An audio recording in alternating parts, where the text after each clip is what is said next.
people have been very concerned that she was unalived because she's challenging the narrative around her friend's premature death. But apparently she's alive and well. The conservative political commentator emerged from the shadows with a tweet on X that really stirred the pot. Hundreds of thousands of people responded to this tweet. And in A year ago, when I said that I would stake my entire professional career on the fact that Brigitte Macron, the current First Lady of France, was born a man, there were many people, of course, who did not believe me because that just sounds crazy. Charlie Kirk's passing had left an enormous void in conservative America, but what followed had taken an even darker turn. His widow, Erica Kirk, had become the unexpected centerpiece of a growing controversy. For weeks, people watched her closely, the way she dressed, the way she spoke, the way she seemed to move on too fast. When she took the stage in all black, calm but expressionless, people called it composure. Others called it calculation. And now, with Candace Owens entering the narrative, the story had evolved into something far bigger than grief.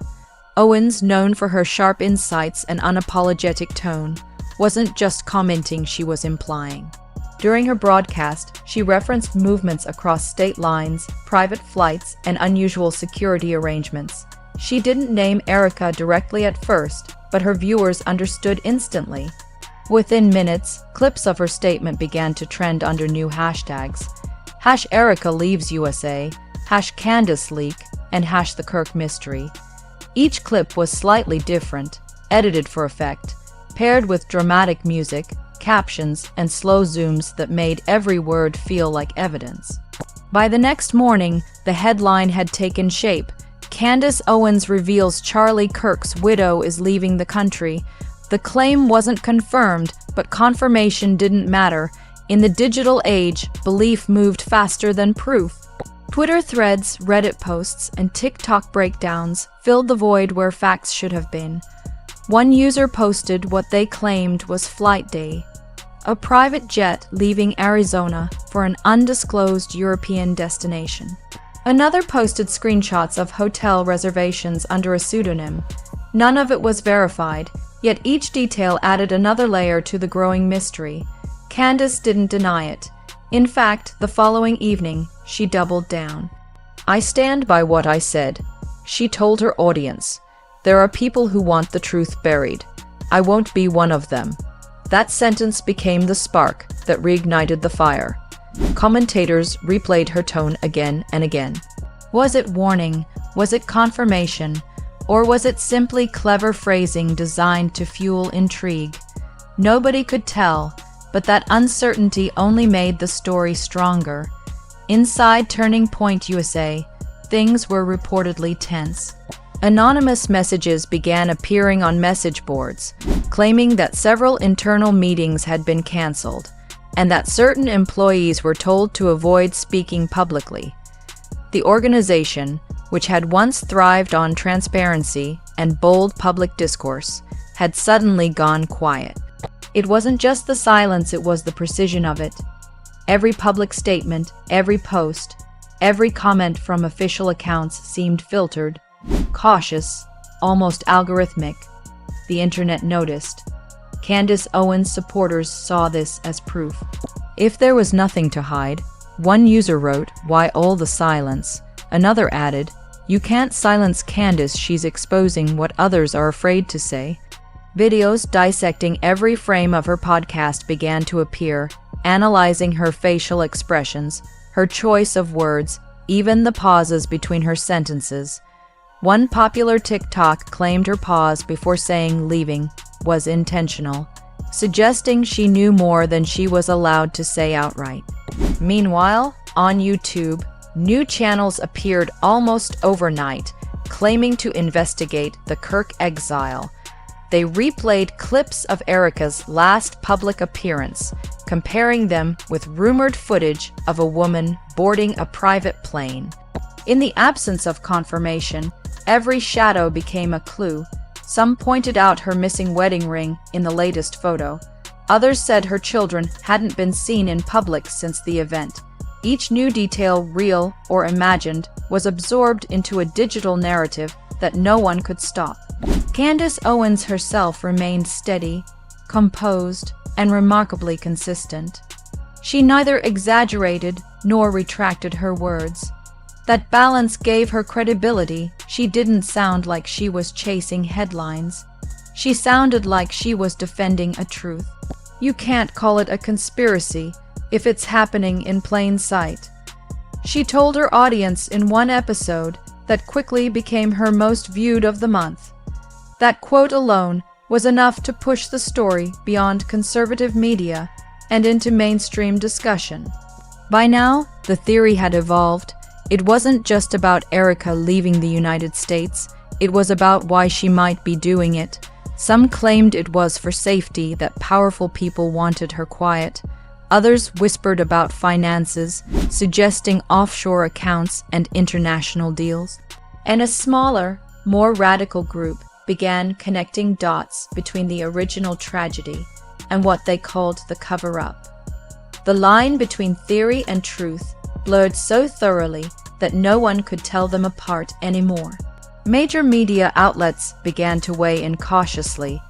Some accused Owens of weaponizing grief, while others argued that she was asking the questions no one else dared to. In interviews, Candace stood firm. "I don't do rumors, I do receipts," she said sharply. But no receipts ever appeared, only more questions. Yet, in the world of online storytelling, questions were often more powerful than answers. By the end of that week, screenshots, flight logs, and unnamed sources had painted a picture of a woman on the move, a widow escaping the chaos she left behind. The irony wasn't lost on anyone. For months, Erica had been silent, criticized for not speaking out. Now, her silence had become her loudest statement. The less she said, the more people filled in the gaps, and through it all, Candace Owens' voice echoed like a drumbeat behind the noise. Calm, measured, relentless. Whether she was revealing truth or crafting narrative didn't matter anymore. In a world addicted to headlines, her words were the spark, and Erica Kirk's disappearance was the fire no one could look away from. The moment Candace Owens' words began circulating, the reaction was immediate, but what followed in the days after was far beyond anything even she could have anticipated. What started as a whisper turned into a roar, and the internet split into factions. One side hailed Candace as fearless, a truth teller standing against powerful interests. The other accused her of exploiting grief and pushing a dangerous narrative for views. Both sides, however, agreed on one thing: something strange was happening around Erica Kirk. By midweek, more evidence began surfacing online. Anonymous Twitter accounts shared alleged photographs of a woman resembling Erica at a small airport outside Dallas, boarding a chartered flight. Another clip, posted to TikTok, claimed to show her vehicle being loaded with luggage late at night. None of it could be verified, yet every frame was dissected as if it were courtroom footage. Creators added voiceovers, slow-motion edits, and flashing headlines like proof she's gone. The algorithms rewarded engagement, and within hours, those videos reached millions of views. Candace Owens, meanwhile, stayed calm but firm. In her next broadcast, she opened with a familiar line: "They told me to drop it. I won't." The audience erupted in support. The clip trended on X, formerly Twitter, with hashtags like #OwensUnfiltered and #EricaEscape. Conservative commentators debated her words, liberal ones mocked them, but the divide only fueled the spectacle. Every time someone challenged her, she seemed to gain more credibility in the eyes of her supporters. Offline, the ripple effects became visible too. Outside the Turning Point USA headquarters in Phoenix, reporters gathered, hoping for a statement. Security personnel refused to comment, and employees hurried past cameras with uneasy smiles. Local news channels started to run segments titled "Mystery Surrounds Erica Kirk's Whereabouts." Some described it as a privacy issue, others as a national-level cover-up. The tension was so thick that even the smallest update, a text, a photo, a rumor, could shift the public mood instantly. Inside online communities, digital detectives emerged overnight. Reddit threads titled "Tracking Erica's Flight Path" appeared, where users compared timestamps, aviation data, and blurred satellite images. Telegram groups claimed to have insiders providing updates from airports, hotels, and even embassy checkpoints. Some users insisted she had already reached Switzerland. Others argued she was heading to South America under a new identity. It didn't matter what was true, what mattered was the chase. Through all this, Candace Owens continued her broadcasts with a mix of calm authority and strategic ambiguity. She never directly confirmed Erica's departure, but dropped just enough details to keep the audience hooked. "If you think this is just about one widow leaving the country," she said one night, "then you're missing the bigger story." That sentence alone sent commentators into a frenzy.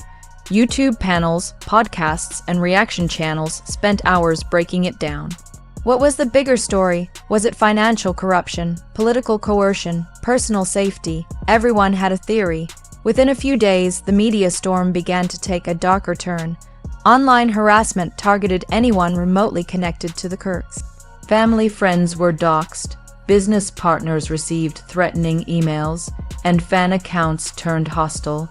Memes flooded timelines, mixing humor with accusation.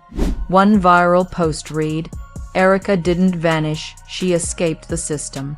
That phrase became symbolic, appearing on t-shirts, tweets, and short documentaries uploaded by conspiracy vloggers. Behind the screen, though, a very real fear had started to build. Erica's social media accounts were deactivated without notice. Her foundation's website went offline, and her spokesperson resigned abruptly. To her supporters, this was confirmation the system was silencing her. To skeptics, it was damage control. The duality kept the narrative alive. Candace Owens didn't retreat. She published a longer episode, this time framed as an investigative timeline. She referenced missing financial filings, strange travel records, and a pattern of private communications between Erica and unnamed officials. Again, none of it was verifiable, but her delivery gave it the weight of evidence. The background music, the cutaway graphics, the grave tone, it all blended into a presentation that felt official, even when it wasn't. Viewers described it as cinematic, chilling, and undeniably convincing. Mainstream outlets started catching up. Some published op-eds warning about the dangerous rise of influencer-led investigations. Others quietly admitted that Owens had forced them to look closer. Journalists began submitting formal information requests, asking agencies to comment on Erica Kirk's travel history. Most were met with "no records found," responses which only deepened the intrigue. Then came the footage. Late one Friday night, a user uploaded a 10-second clip to X. It showed a woman with blonde hair, wearing dark glasses, walking through what appeared to be a foreign airport. The caption reads simply, "She's gone." The clip had no sound, no source, and no context, but within 24 hours, it had over 10 million views. Digital analysts claimed it was manipulated, but no one cared. The timing was perfect, and the narrative was complete. Erica Kirk had left the United States. Candace Owens responded the next morning with a single statement, "Sometimes the truth travels quietly." It was vague, poetic, and calculated. That line alone became the headline across hundreds of videos. To her followers, it meant confirmation. To her critics, it was performance. Yet both sides kept watching, feeding the story's momentum. Meanwhile, Turning Point USA announced that it would be holding no further public events until internal matters were resolved. The vague phrasing sparked even more speculation. Commentators questioned if the organization was facing legal pressure or simply trying to control the fallout. Every move, every silence, every deleted post was interpreted as proof of something larger. By this point, the situation had evolved far beyond Erica herself. It had become a symbol, a reflection of distrust, digital chaos, and the power of influencers in shaping narratives. The truth was irrelevant. Belief had taken over. Candace Owens' broadcasts weren't just updates anymore. They were sermons to a divided nation. Each episode ended with her signature tone, calm, unwavering, and just ambiguous enough to keep people guessing. The phenomenon became self-sustaining. The more people doubted her, the more others believed. The louder critics shouted, the stronger her supporters rallied. It was no longer about whether Erica Kirk had actually left the country. It was about what her leaving meant. And in that uncertain space between fact and fear, Candace Owens had found her strongest narrative yet. By the start of the next week, the story had reached critical mass. What had begun as a whisper on a podcast had now grown into a full-blown cultural event, one that seemed to exist somewhere between journalism, myth, and mass hysteria. Every digital space had its own version of the truth. On Telegram, Erica Kirk was in hiding. On X, she was in custody. On YouTube, she was starting over, in an unnamed European country under protection.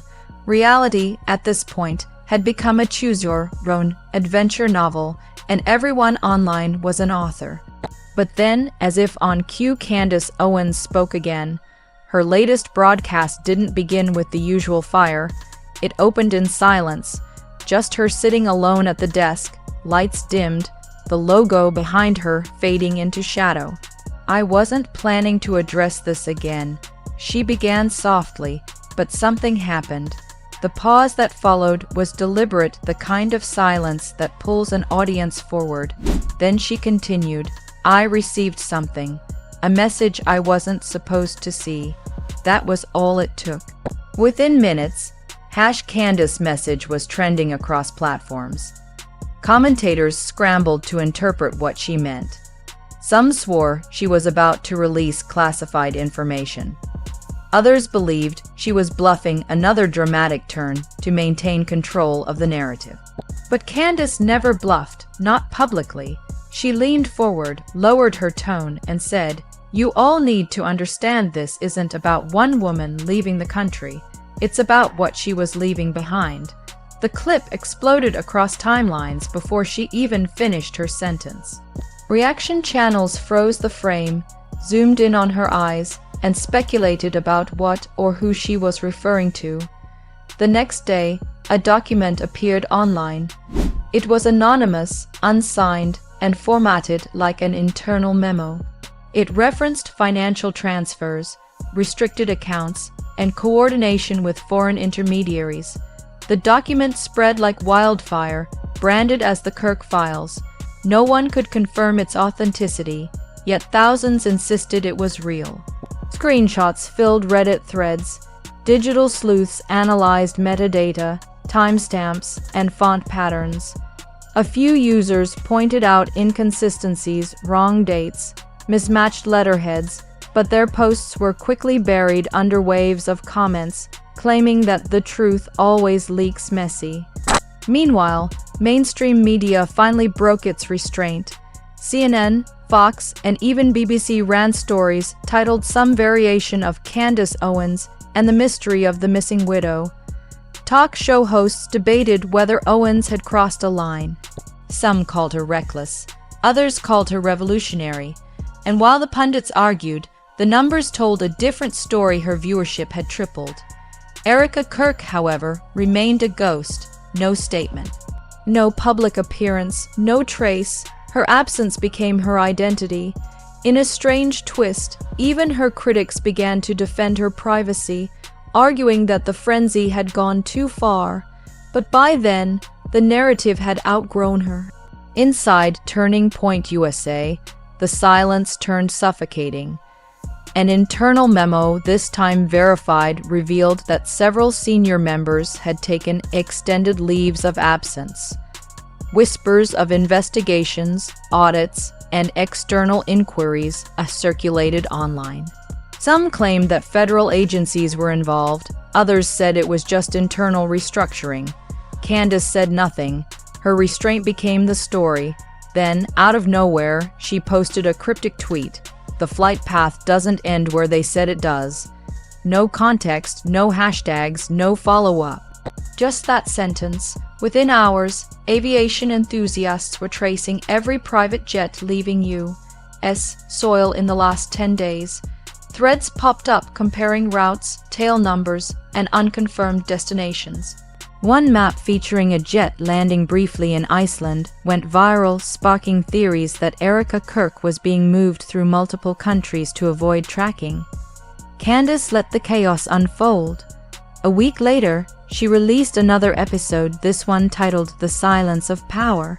Unlike her previous broadcasts, it had no intro music, no graphics, no flashy editing, just her voice, calm, unwavering. When people disappear, it's never without reason, she said. Sometimes silence is a confession. Her tone wasn't accusatory, it was mournful, almost elegiac. She spoke about patterns, the same institutions that elevate people when they serve their purpose and erase them when they don't. She mentioned financial backers, contracts that expire too soon, and files that get deleted right before they're subpoenaed. Again, no names, but everyone knew. For the first time, even her detractors admitted she sounded less like a provocateur and more like someone uncovering something real. And yet, with every word she spoke, the truth became murkier. What was fact? What was performance? It no longer mattered. In the digital age, conviction was currency, and Candace had plenty. Then came the image. Late one night, an anonymous account posted a single photograph, a woman in a long coat, standing on a foggy pier, facing away from the camera. The caption read, Zurich, 6:12 a.m. No confirmation, no watermark. The internet decided it was Erica. The photo flooded timelines, printed in thumbnails, turned into thumbnails of thumbnails. Some insisted it was AI-generated. Others claimed they matched the coat to one Erica had worn months earlier. Candace didn't share the image. She didn't have to.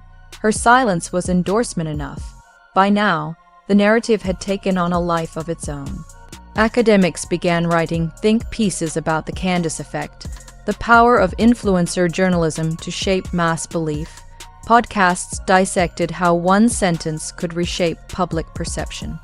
Even law professors debated whether Owens' broadcasts had crossed into defamation or remained protected speech. And then, in a move that no one saw coming, Candace Owens released a final statement, a monologue filmed in black and white. They said I was wrong, she began. They said I was reckless, but I told you the truth doesn't ask for permission. She paused, looked straight into the camera the same way she had when it all began, and said quietly, "It's not over." That line became legend. Within minutes, it was trending.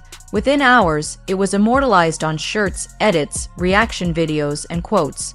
Her voice became part of a larger mythology, part whistleblower, part storyteller, part prophet. And somewhere, far away from the noise, the real Erica Kirk, wherever she was, remained silent.